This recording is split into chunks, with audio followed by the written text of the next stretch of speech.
Hello and welcome to Talkin' Baseball. Hot or not, who are we buying into? Also, milestone watch a little bit and everything else. Talkin' ball. That's what we do, Coach. Any pitcher at Sutterfield. Hunter Goodman. Homer. Rockies catcher? I have a story about that. Hello and welcome to Talkin' Baseball, presented to you by SeatGeek, code Talkin' 2025. Jake Storielli, Trevor Plouffe, Rob Scirocco producing his butt off. We are talking baseball. April 9th, we are going to go through some players at different positions who are getting off to crazy starts, and if we're locked in, if we're bought in, or if we're not, which sometimes we don't love saying on this show, but we also have to be real with the people. Speaking of real with the people, it's Trevor Plouffe. How are you? What does that even mean? I'm always real. I guess that's what it means. Yeah. I don't know. I'm a real person. Yeah, well. Sometimes I wonder if there are like certain people that I pass by, like, are you real? Right. Sim. I have those thoughts. Are you just like, like a computer generated image just walking by for the simulation? But I'm real. Right. Or maybe I'm not. I guess we'll never really truly know. Jake, I'm excited to talk some ball in this episode. This is real talking ball. We're going to talk about some fast starts. Are they sustainable? Maybe some changes. Savant's got this incredible new thing on it. Baseball Savant, that is, where you look at batting stances and you can kind of toggle the years and see the adjustments. I am fascinated by it. I've been going and seeing who has the narrowest stance, who's got the widest stance. Can I get this real quick? Think about people in the league. Who do you think has the widest stance in baseball? Widest. Widest. God, I don't know. And I've clicked around that a little bit. The only guy who's on my mind right now, because it's just such a wide six stance, is Ozzy Albies from both sides. But he's definitely not the wide. I don't think he's got the widest body to do it. Who's I think that's the problem. Is I don't think he's that big. Right. Distance between feet. Luis Matos. Wow. 44.6 inches, I believe. How about that? It's working for him. I know you saw our guy I Show Speed recently. He was overseas, and there's like robots that were like breakdancing and stuff. So, you're talking about different things you might be walking past on the streets. Robots, aliens. Whoa, okay. You just went a different way. Yeah. I do know I Show Speed. Yeah, we saw him at the Fanatics event. I could not believe how famous he was. Yeah. Way more famous than Tom Brady or anybody else. Created a mob. Hey, we've got one more note before we get into ball after we said I Show Speed. And Trev, I'll let you go. I'll try to be quick with words, not always my strength. But last episode and just the show in general, we tried to do more topics. We tried to get talking baseball to more people. And the number one thing that maybe we got away from just a little bit is we want to be the best show we can be, and that people have consumed for years. That Friday, we're going to try to get more recappy. We got to make it tighter, like just being real with you guys, like algorithmically and some stuff we have to care about as a company. The show's got to be tighter, and we can be. So, again, some series might be tight, but we also want to talk ball with you guys, and we want to talk this series that happened. And when your team had a big weekend, Sox fans, you were right to be a little mad at us. Like, your team went nuts. Wilyer, Abreu, stolen my heart. So that's it. It's Friday, and next Monday, we're going to try to rip it old school, just a little tighter. Trev, anything else? Earmuffs. Monday show was shit. And again, so it's almost like baseball. The analytics got involved a little too much. We tried a new stance. We didn't like it. Didn't work. Just want to talk ball with everybody. We're going to do our best to make sure we're talking about every single team. We're going to go back to more of what you're used to, because we both left that show feeling like, I don't know if I really. It's not us. That. A little bit. A little bit. Not us. A little bit. So that's really it. But Wednesday's eps are obviously different than the Monday, Friday. We're going to get into some fun stuff today. So with that, let's get into some breakout or fake out, as I like to call it. And it's with SeatGeek. I mentioned them off the rip. If you're going to a game, people, go use SeatGeek. MLB's official ticket marketing place. Your tickets are fully guaranteed and instantly fulfilled in your account after purchase. That's what you want. people. And I'm not even going to tell you that they've got everything else. They've got concerts, festivals, other sports. It's baseball season, baby. And with code TALKIN2025, you get 10% off any ticket. So if you've used a code, if you haven't used a code, guys, if you're going to a game, which you're going to, you're listening to Talkin' Baseball, TALKIN2025, 10% off any tickets. Download the SeatGeek app, TALKIN2025. Save yourself 10%. What are you doing? Coach, we initially laid this out. We told Dalton, our lead researcher, is that his job title? I have no clue. We were like, hey, give us some options at position. Like, let's do a little mano a mano. And I'll be honest with you, some positions we're not going to deep dive in because you and me are in lockstep on, but we'll give them a shout out along the way. Let's start with one that I know you are passionate about. Let's go to first base. Oh, we're going to first base. I want to go to first base because I know how juicy this is for you. Because we've got two top prospects. One guy I've gotten lucky enough to watch the past couple days, Spencer Torkelson. And I know we've done this a couple times. Did you say top prospect, Spencer Torkelson? I mean, 1-1 pick, dude. Like that's. I'm just saying, this the guy is. It's 2025 now. 2022. Okay. Well, we've done this a couple times. Is the breakout happening? I think I picked him before last season to hit 40-plus homers. Didn't happen. He looks amazing. And I know we're going to get into some real numbers, but if you're into swagger and how you're feeling, Torkelson feels good. We put him up against Tyler Soderstrom. Tyler Soderstrom for the Athletics has been incredible. 6 homers this season, tied with Judgy. I watched him play last night. Got ran into at first base. Looked like it could have been ugly. Got up. Saw him the next inning running the bases, baby. And he's crushing it. He's killing relief pitchers. He's leading MLB in WAR. So I guess of these two guys, Trev, who are you more bought in on? Overall, I'm probably more bought in on Soderstrom. He's a little younger. Like the stance for me when I look at him and like his approach to the plate, it's very repeatable. He's kind of like locked in, and I believe in his ability to get the barrel to the ball consistently, and that's kind of what we've seen from him as of late. It's just very direct. But I want to talk about Torkelson. Sure. If you want to go on Soderstrom, you can. But I'm going to talk about Torkelson. He did, look again. Yes, we've been waiting for Torkelson to go off and become this hitter that everyone thought he was going to be. When he was taking 1-1, it was, hey, he's not just a power hitter. He's a guy that's going to be, Miggy Cabs-esque, where he's going to be a complete hitter, and that just hasn't worked. In fact, he's got 0.5 WAR this year to bring his career total to 0.4. So, before this year, he'd been less than the replacement player. So, some things he had to do. He narrowed his stance out a little bit. The feeling was, and he talked about this, he wanted to be more athletic, and I think it's interesting.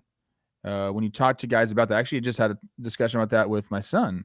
When a guy is feeling stuck at the plate, when he's feeling like he's not himself, a lot of the times that's what guys will do. They'll stand more straight up, although he's kind of bent over a little more. But the two things to get more athletic in the box, if someone tells you, I want to get more athletic in the box, they usually stand up and narrow their stance. It just allows them to kind of move their body more. When I'm spread out big time, I'm kind of like hunkered down. My feet are really firmly in the ground, and I'm really focusing on staying like still. And I want to not move that much. And sometimes you get there and you feel like you lose your athleticism. So he's narrowed his stance up a little bit, made some adjustments. This is coming after an offseason where they basically said, like, Colt Keith is going to first base. We signed Gleyber Torres, and your position's like gone. Like and you're gonna have to like earn playing time. And now through, whatever it is, 10 games, he's played a bunch of games at first base. He's basically hit himself back into the plan. So I'm more in on Torkelson. I like the adjustments that he's made. And I'm hoping this is the year for him. I'm hoping too. I guess I have a little ex-girlfriend here because he hurt me a little bit last year. And pitchers have adjusted to him before. I'm not saying it's going to happen again. He's 25 years old. I'm in on both these guys. Like I think Torkelson's story's sick. I'm always going to bet on talent. I just think Soderstrom has the same story, and I might even ballpark him, Trev, because I know we've sent a couple late night texts about what's going on with the Athletics in Sacramento. That hey, baseball is going to come and get these guys. They're going to make outs. Like they're going to go through a slump. Soderstrom's got a nice little thing going where every time he goes home, his team might score double digits. That's a nice thing to have in the back of your head. And also, like, this guy was a first-round pick out of high school. He's 23 years old, and he played 60 games last year, and he had a 114 OPS plus. So, like, this could just be the natural progression that I'm. If I had to pick, I would buy Soderstrom stock for this year. I agree with that. Like overall, I think I'm more confident in Soderstrom being that guy for his career, but I like the adjustments Torkelson has made. Bringing that back, 5 games at Sutter Park. What are we calling it? Sutter Field, whatever it is. 5 overs. I've been telling people, you want to sprinkle a little bit on the over every single home game for the A's? Probably a good idea. 9 runs in the first inning last night. Yeah, that was that was the late night MLB Network game. Little shout out to MLB Network, man. I've been watching their 4-screen big inning thing. If I'm being super honest in my heart, I think like I could crush that. That sometimes they don't have like an electrician working the seat going game to game, but it's a really good way to get your baseball knowledge. Trev, let's do one quick. I think we could be a minute on it. I skipped the catcher position because, again, when Dillon was filling this out, the 2 catchers he put on the sheet, and always a reminder for Talking Baseball. If you've got your guy that you think we should be talking about in this episode, comment them below. Let us know why we should be talking about him. But we had to sort it down a little bit. So they put Dillon Dingler on here. Big Tigers episode. I remember, I'm not a big draft guy, but I remember when Dingler got drafted. He was supposed to be a first-round pick. He slid to the second round. The Ohio State hitter. Will he catch? He's up and he's hitting 1.119 OPS. The only problem for us, Trev, is he's paired with Logan O'Hoppe here. That if that's the catcher battle, you and me are going O'Hoppe all day. I'm going O'Hoppe. A couple things that he needs to do. His Savant page is hilarious. I mean, top half, expected WOBA, expected batting average, barrel percentage, hard hit, all red in the 90th percentile. But things that he needs to work on, the chase rate, the whiff rate, the K rate, the walk rate, they're all ice cold, 13th percentile. So like that's going to be his challenge as he gets more into his big league career is, look, man, this guy, he can hit the ball. He's got pop. Now it's like, it's pitch recognition. It's not chasing. All these things that usually do come with more at bats will help him like go to that next level. I think he can do it. And again, I've said this before on the show. I mean, I think it was last episode. Like we might be like in the golden age of offensive catchers right now. Pretty fun to watch him hit though. 4 straight games with a homer, comes off the bench last night, which tough to bench a guy doing that, but catcher stuff, and gets a big pinch hit in the 9th inning that Logan O'Hoppe is finding it. Go Dingler, go Dingler, go. Trev, second base, I'm interested to kick to you because, again, these are 2 guys that have done stuff at the major league level. Brendan Donovan, currently second in the NL with 17 hits, only behind Kyle Tucker, first in batting average, second in OPS, killing it on the road. He's paired with Brice Turang, which, again, we had, a 5+ WAR season out of him last year. Now, he did get hot last year, and he really limped down the stretch. That I guess I'm interested to see your scope on both these dudes. Brandon Donovan's a hitter, like, right? He's hit his entire career, so I don't know if we really need to include him because what we're trying to do is, hey, is this fast start legit? Right. I feel like he is a legitimate hitter in the big league. So I'll talk Turang a little bit. What's interesting is he was really struggling, and then I don't know if you remember, we talked about his walk-off bunt. Mm-hmm. Okay, what happened after the walk-up bunt? He started mashing. Okay, Rod. I'm just telling you, sometimes you got to have something good happen to you on the field, and then things change. He also made some batting stance changes. He's narrowed himself up in an effort to get some more power. So when you have a guy who can really play the contact game and has really good bat control the way that Turang does, if you want to add a little bit more power, that's what you would do. You would narrow up a little bit so you can have a little bit more movement, so you can get a little bit more load, and I can go into the ball instead of, again, being so spread out and a little more stagnant. So Turang has done that, and right now he's crushing the ball. Yeah, going to the opposite field against righties with,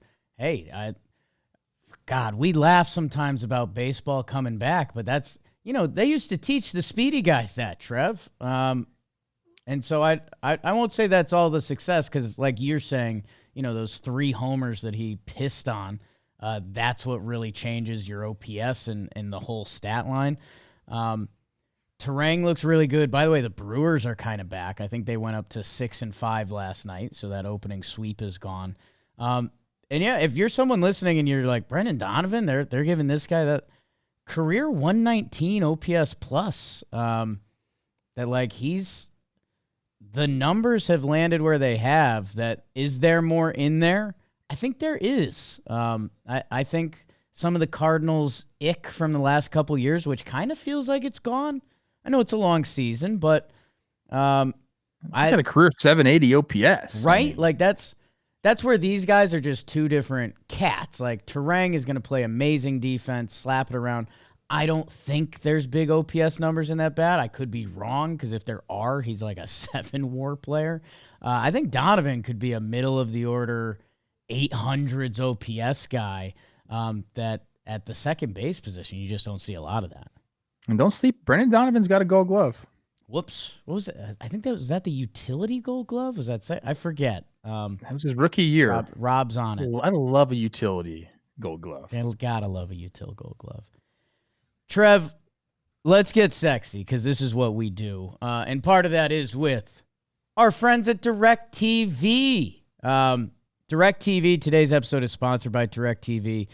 If you're ready to experience baseball like never before, DirecTV is the ultimate destination for baseball fans, bringing you right into the heart of America's favorite pastime. Bottom of the ninth, bases loaded. Your team steps up to the plate, and with DirecTV's MLB coverage, you can catch those thrilling moments. What makes DirecTV even better? You can watch your MLB games completely satellite free. You heard that right. No satellite anymore, people. Come on. We're moving on. Baseball isn't just a sport, it's a passion. And DirecTV is your home for baseball, delivering the crack of the bat, roar of the crowd right into your living room. Ready to transform your baseball watching experience? Head to directv.com/JohnBoy or scan the QR code on the screen to learn more. Trev, where I was initially going with that was the shortstop position. Mm-hmm. Because, man, I like this. I've got 3 youngins. Although I think Dillon was doing this just to suck up to you. He threw Bo Bichette on the bottom. I know who that is. I haven't actually looked at Bo Bichette's numbers. You go. Let me look at Bichette's numbers. I'll let you Bichette bait. Jacob Wilson, who kind of surprised us all. Like when you're talking a lot of prospects, even for the 2025 season, Jacob Wilson felt like he didn't come up till late. He's the starting shortstop for your Athletics. We love his dad, we found out on this program.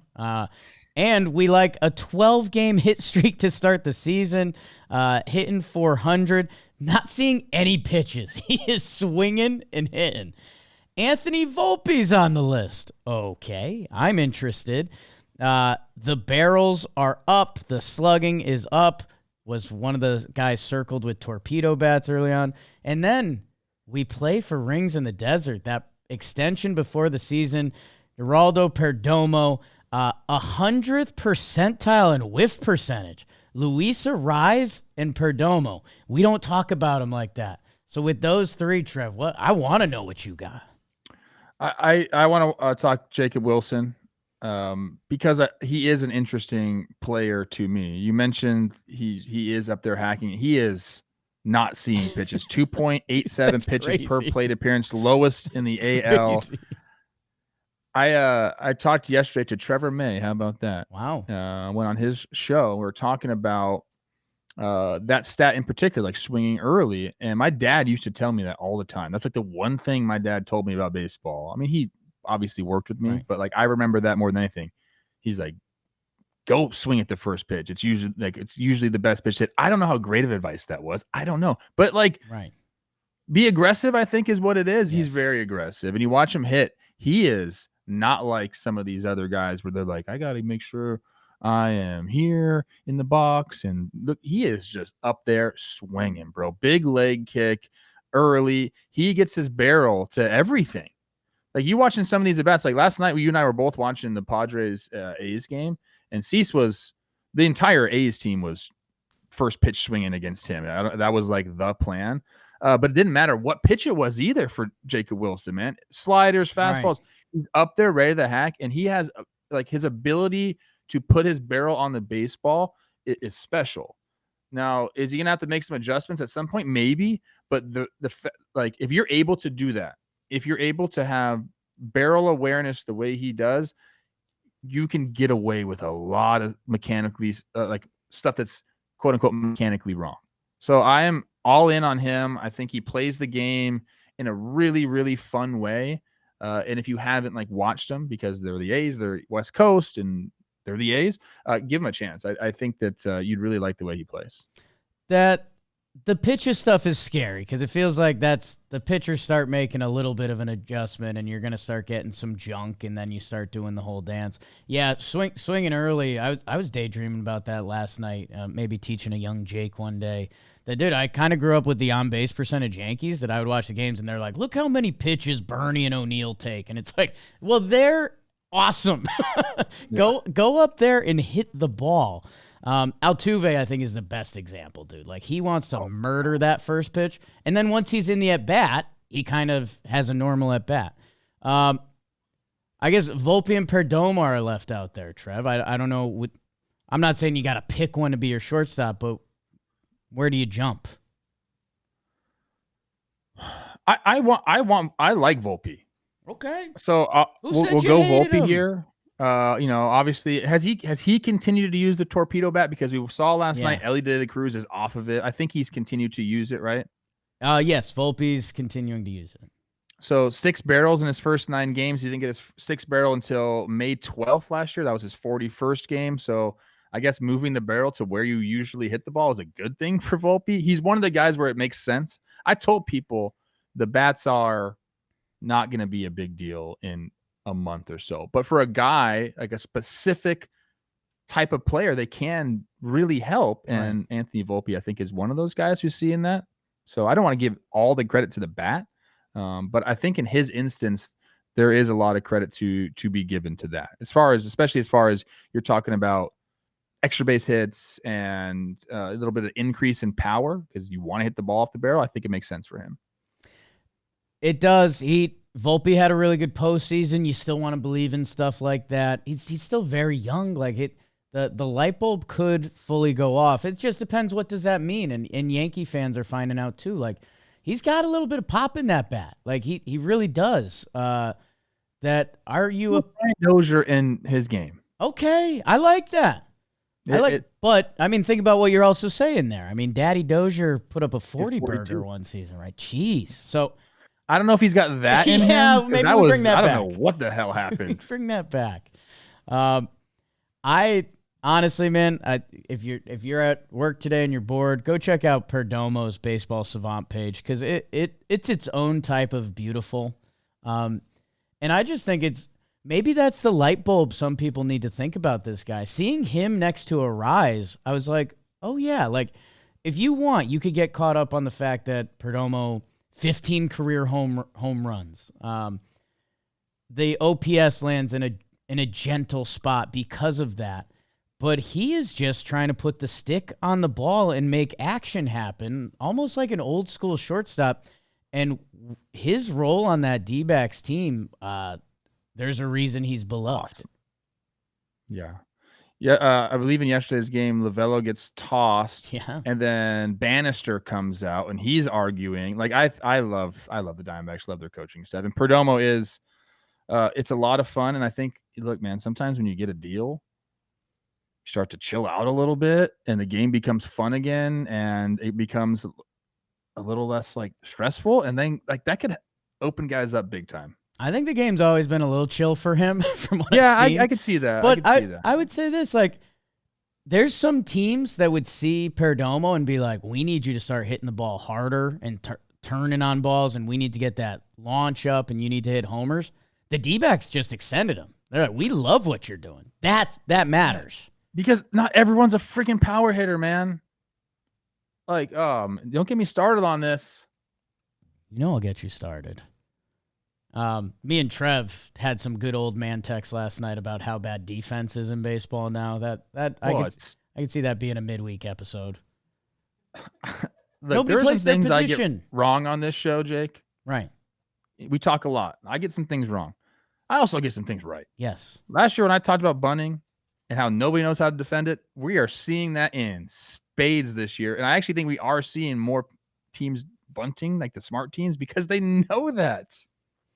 It's okay. I'll be tight. It's so funny, and this was my light bulb that I've probably had before, but the light bulb went on again. To be a major leaguer and play a position, you used to have to prove you could play that position. Like, they kind of didn't care about your OPS. It was, can you play that position, and then we'll let you go hit? Now it's the reverse. We're just hunting hitters. Yes. It's like Jose Iglesias at age 35 got his first left field start last night. What? I wanted to do a segment on this. I'm glad you brought it up. Bobby, maybe get a split screen of Jose Altuve and Jose Iglesias in left field. What are we doing? Yeah. Like, these are our infielders, guys. Like, the Altuve experience in left field, I don't think has gone great. Jose Iglesias was kind of like they needed that to happen. By the way, they got him out of there thanks to a couple injuries. Oscar, that game was crazy. Yeah. Okay. Let me just go back to my original point. Jose Iglesias and Jose Altuve belong in the infield. That's it. Okay. Let's stop that experiment. It's not really what the Padres are trying to do, I don't think. Yeah. It was more of like Jackson Merrill was on the IL and Gonzalez hadn't gotten there yet, I think is what happened. But seeing those guys, I'm like, it's to your point, like, they're not outfielders, man. Like, and I don't even think, like, Altuve didn't work out in the offseason as an outfielder, did he? That was like a spring training thing. Do you remember there was a tweet that he like gave his second base glove to a fan? That sounded super sad reading it, not like cool. Get our short kings back in the infield. Yeah, and then you just have these weird moments of like, okay, so yeah, the great teams, you need great talent to be great, all that, but also like we're never talking about Dodgers, Phillies like playing out of position. Like, I know the Phillies haven't been great defensively a couple years. I don't know. Have guys that can play the positions, and that's going to help you when guys are laying down bunts in the 8th inning and Rengifo's lost. Anyways, I think about Kyle Schwarber doesn't have a position, right? Just hit. Right. When that play at first base, when he just underhanded the ball way over the pitcher's head, yeah. And then he made a play and the crowd cheered him and like he was like saying thank you. Like, that's right. Keep people where they're supposed to be. It's a little both sides. Trev, let's get through these last couple. Third base doesn't have much for me because these are two guys I'd never lump together. It's Maikel Garcia and Jorge Polanco. I'm glad Polanco's off to a hot start. I couldn't believe he re-signed with Seattle after having one of his worst seasons there, and all that info coming out about it's hard to hit at Seattle. Jorge Polanco, go look at the Baseball Reference. He's been that same guy. That Garcia, I guess that's where there's more question marks for me, but you're my third baseman. I like the adjustments Polanco's made, and there actually is a great article by Mike Petriello in on MLB.com about batting stances, and like I said, there's a new section on Baseball Savant where you can go and toggle all these different stances. It's like, to me, it's fascinating. I've been on it all morning. Polanco widened his stance a little bit and then closed it off. So to me, what that means is he wasn't necessarily seeing the ball last year. He was a little open, a little bit more narrow, and he needed to kind of get back to that contact. So maybe he was trying to, hit for a little bit more power. It's kind of what he has always been, but at T-Mobile Park in Seattle, nice. you got to like focus on the ball a little bit more, right? Yeah. You can't see the ball. So what you would do is you'd spread out a little bit more, you'd close yourself off a little more and put your nose in. It's fun. Now, you know about that. That's fun. But you got to stay in, and that's exactly what he's done, and it's worked so far. That was good, Trev. In the outfield, we're not going to go around the horn. And again, Dalton did a great job on this sheet. I guess there was a couple names that jumped out to me. First of all, I had my first Rays fear last night because I'm seeing these guys. Both made the list. Kameron Misner and Jake Mangum, which just feels like we're scouting like a Texas high school football team. Like, what the hell is that? But both of these guys are going nut jobbing on the list. Wilyer Abreu can be on every list you make this year. He's incredible. And then our guy, Sal Frelick, ended up on the list too. So again, I know I just threw a smattering of guys at you for the outfield. So wherever you want to go.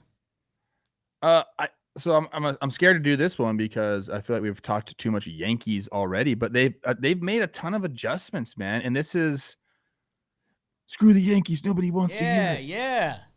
They were a team that all we talked about was, man, their lineup stinks besides Judge. Okay. That's what everyone said. And like, I don't think that was that bad of analysis, to be honest with you. A lot of guys had to prove things. Trent Grisham has made massive adjustments where he's now becoming like a guy for the Yankees. That's exactly what they needed. Ben Rice has made some adjustments to his stance as well. So I think all of these guys are doing well. If I had to pick a couple that are going to be mainstays, obviously it's Wilyer Abreu. He's been there and done that. I've been watching a lot of Harrison Bader, obviously with my Twins. He's been like, him and Willie Castro are the only good players on the Twins right now. Whoa. It's crazy. Wallner's done okay. Need a little bit more power out of him. But I don't know where I just went with that. But Bader looks really good. And I still believe that he needs to be like an everyday player. And wasn't really going to be that for the Twins. But now he is going to be that for the Twins. In left field, swing looks good for him. Right now, it looks like anything like over the plate he's covering. He's really, really staying on the ball.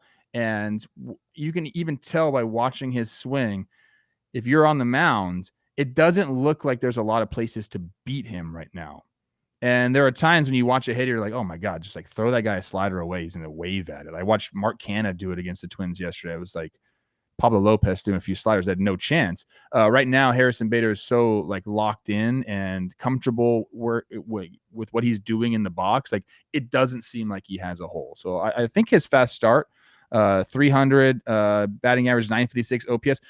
I don't know if that's all sustainable, but it wouldn't surprise me if we're seeing Harrison Bader like in the 800s OPS this year. Like he looks like he's found something.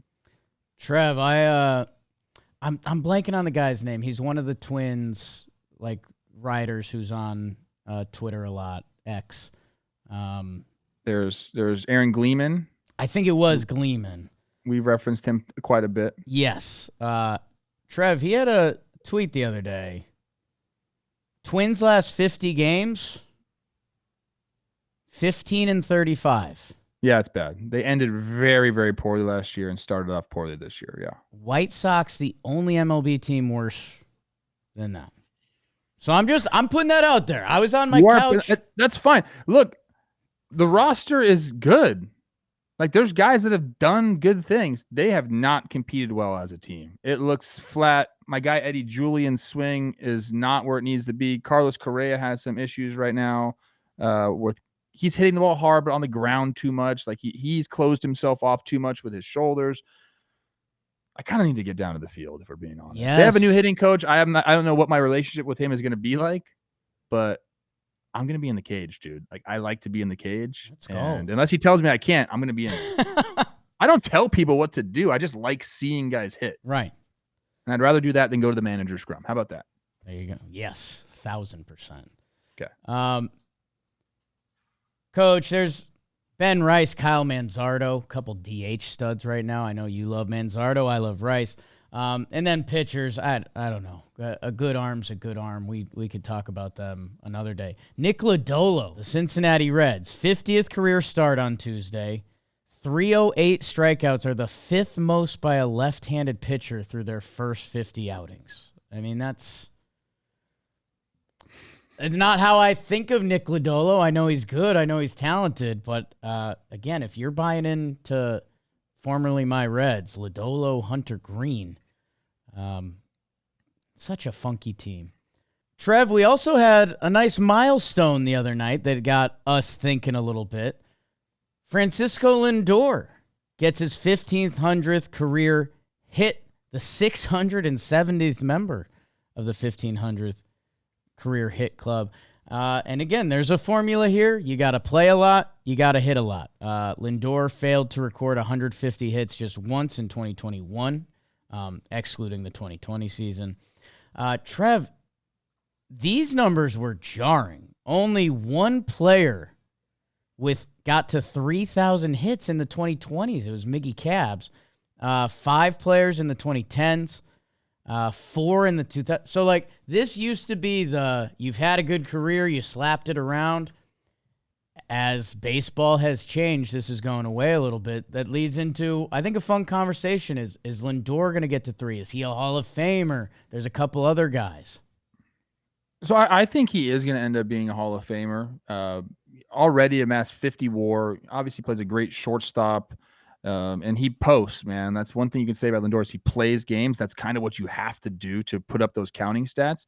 So is 3,000 attainable for him? I honestly don't think it is. It's a lot of hits to get when you enter your 30s. Like, usually things slow down. Hopefully they won't for him. It's still just a lot of hits to get. He is signed through 2031. So he's going to play for another 6 years after this, and then we'll see if he hangs it up and goes and hangs in his basement. I suggest a lot of people do that, let the kids play, but it'd be interesting to see if he does stick around and try to get to that mark, but I don't think he needs that, Jake, to get to the Hall of Fame. I think he's going to amass enough WAR to get in there. He's already got more WAR than a lot of people that are in the Hall of Fame. So I think if he continues and stays healthy over the next 5-6 years, I think he will get there just by not volume, but quality of play through a number of years. I think he's going to be that. I think some of the conversation around this is how many more 3,000 hit guys are we going to see? Like, is it going to become like a 300 win club? Is it going to become something that is a relic of the past where we just don't see it anymore? The numbers, as you mentioned, are kind of pointing to that as pitching gets better and, the advancements in tech and the advantage that pitchers continue to have. Like, is it going to take away from that? I think there's a little bit that is part of the reason why he would do that. And then the other reason was the careers are getting shorter, man. Like, they're not paying guys when you get older. It's become a younger person's game.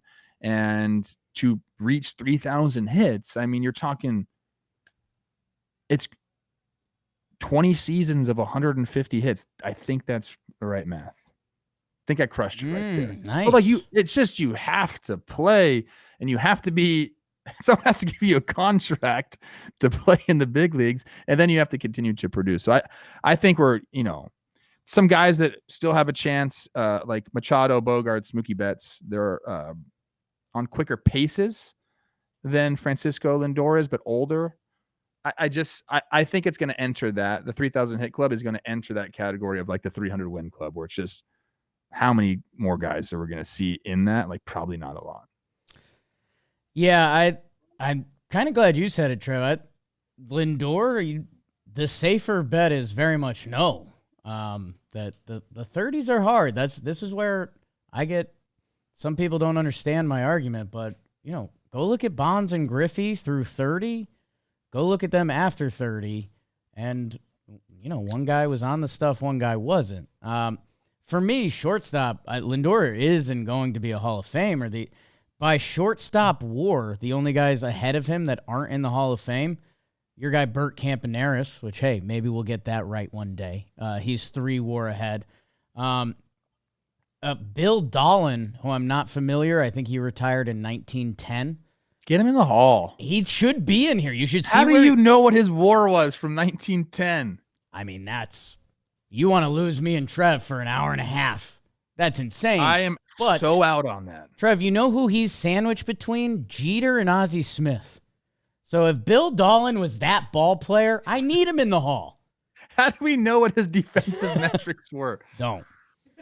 The only other... I got to know that, seriously, someone in the comments, no. If you are a statistically inclined person, please let me know how we know defensive metrics from the 1910s. I need to know. The only other guy, Alex Rodriguez, who's not in for a different reason. So if Lindor, I don't want to say trickles in because that feels weird. But if he has a couple more years at his peak and then father time starts to happen, let's say he gets 15 more career WAR. I mean, you're looking at him right next to Ernie Banks. So yeah, I think he's going to get in there. The hits are a lot. I like Machado. You mentioned having the contract. Manny's goes till 2033, and he's another just like Steady Eddie, puts up the same stats every year. So there's 24 guys with 1,500 hits or more that are active, and if I'm going through this list, like Jose Ramirez might do it. He's 32 and he's got 1,509 hits. That's going to be difficult too, actually, now that I really think about it.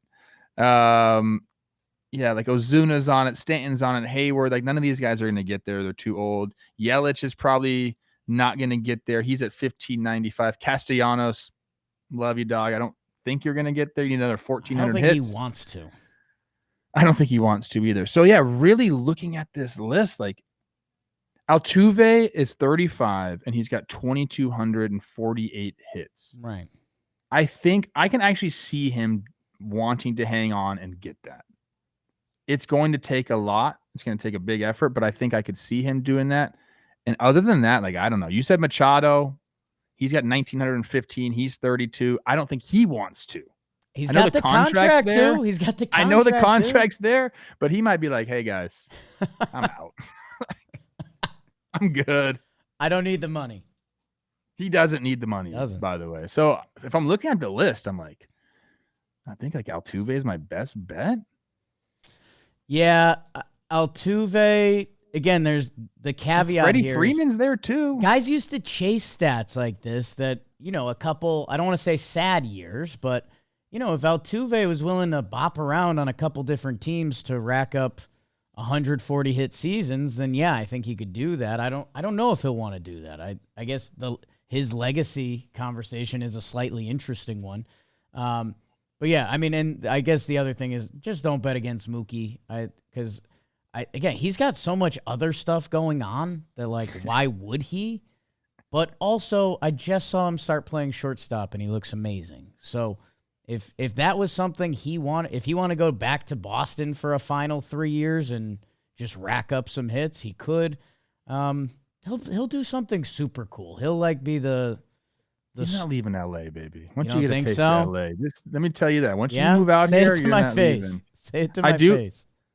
I do have, before we move on, I do have the hits leaders stat page up right here on my phone, because we were gonna do that, like top 5 in each category, see if it's sustainable.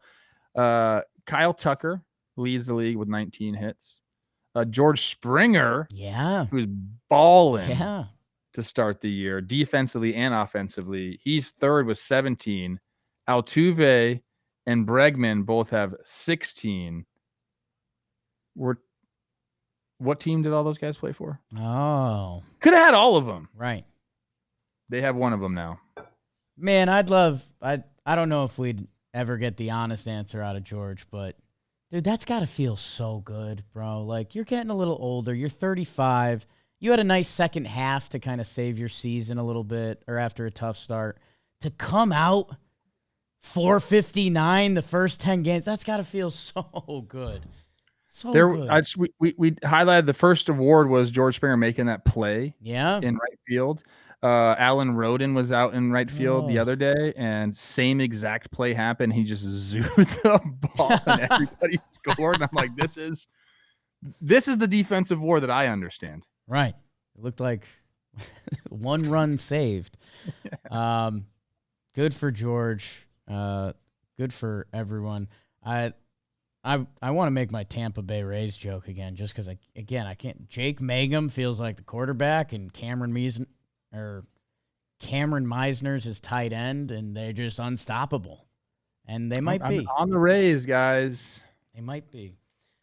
Trev, we got a couple notes we want to hit quick, and one's kind of sad and serious, so we'll do it in our best fashion. The rest of the episode is brought to you by the DraftKings Sportsbook. I've told you guys, weather's warming up, except in New York, but baseball's here. And you can live bet games. You can pre-bet the game. However you want to do it, you can do all of it at the DraftKings Sportsbook. Right now, all new customers who bet $5 will get $150 in bonus bets instantly when you use code JMBaseball. So download the DraftKings Sportsbook app now. New customers use code JMBaseball. Bet just $5 on any wager and get $150 in bonus bets instantly. JMBaseball only at the DraftKings Sportsbook. The crown is yours. All right, let's do a little bet the cycle. It's Wednesday, so we are betting the cycle, brought to you by DraftKings. You know it's code JMBaseball when you sign up. But Rob said you found a little Bill Dolan defensive research. Yeah, well, I found within Reddit, someone posted, how the heck do we have D-WAR valuations for players in the 1900s? Someone wrote, it's not as precise, but we know the number of balls in play, whether they were fly balls or ground balls, assists or putouts. There are a large enough data set to know roughly how many balls in play are hit to which position on average, and can then infer about how many plays a player at their given position should have made that year. And that's it. I'm out. So it's like, it's a little, it's very broad, but can you do my defensive war that way? Take away all the video and just see how many balls I fielded. I had a great fielding percentage one year. I think I might have led the AL at third base. Now, was I a 10 WAR player that year? You might have been, and Trev, I let these days go, but all I hear about on early Yankees Twitter was Derek Jeter was the worst defensive shortstop of all time. And I don't know, if he gets the Bill Dolan treatment, a lot of those numbers could change. We could save that for a I love Jeets. We love Jeets. My original AIM username was Jeet Goes Deep. Everyone was like, what the hell is that? Why didn't you put the R in there? Yes, he did. Yeah. Yes, he did. Yes, he did. Trev, let's bet the cycle. This is where we pick single, double, triple, homer. Each one increases in difficulty. You betting leadoff or you want the double? I'm a doubles guy. Yeah, you are. And that's where I'm going to take the safe one. Nico Hoerner getting a hit tonight versus the Texas Rangers. Hoerner's hitting 350. He's looked really good early on. And a really good 4-for-8 career against Tyler Mahle. Also, I guess if you need to spice up your single, RBI in 5 straight games for Hoerner. I got another single for you. Bet the over of the A's game if they're at home. Say it again, okay? That's 3 triples. 3 singles, excuse me. There you go. I'll take the double. I got Corbin Burns to get his first win as a Diamondback. He's actually facing the Brewers this weekend. So a little bit of revenge game. Is it revenge game? I don't know. It's only his second career start versus the Brewers. He had one when he was with the Orioles. He went 5 innings pitched, 2 earned runs with 5 Ks in that. I can't wait to watch it. To be honest with you. We love a little redemption. Speaking of Marlins and Reds on the road to win. Okay, we said triples are pretty hard to hit, huh? Marlins and Reds on the road today. Hey, if we're trying to get that triple, Nick Martinez, sure, go use that qualifying offer. And Marlins, oh God, it's against the Mets. Hey, we're going for triples. We're going for triples. Last homer we hit. We said Devers was going to start raking again. He's done that. He actually has the most open stance of anyone in the big leagues. Jake. Yeah, that makes Ozzy sense. Albies is like second or third. I think that's what you're talking about, open stance. Sure. Just so you know, clear that up. This one is also, homers are also difficult to hit. So we're going to go for some White Sox love here. We're going to have Luis Robert Jr. and Andrew Vaughn to homer versus the Guardians today against Logan Allen. Andrew Vaughn has really good numbers against him, 8 for 17 with 3 doubles and a homer. And then Luis Robert also has great numbers, 5 for 12, no homers, but 2 doubles and 1 OPS. So I guess we're saying the White Sox are to come out swinging for that homer. Let's go, man. They've got a couple pitchers this year. Some power righty changeups coming out of there. White Sox watchable. It's all watchable, and we thank you guys for watching with us today. Thank you guys so much. We'll be back Friday, like we told you. We're going back to go forward. Yuckin' ball. I suck. Make sure you share, subscribe, comment. All that stuff really does help. We appreciate you guys. Forgotten Rotten. What an electric game 1 in the warehouse for Forgotten Rotten. Same for Baggage game 1. Go check it out. We got some surprises in that. I sent you guys that this morning. Me, Volpe.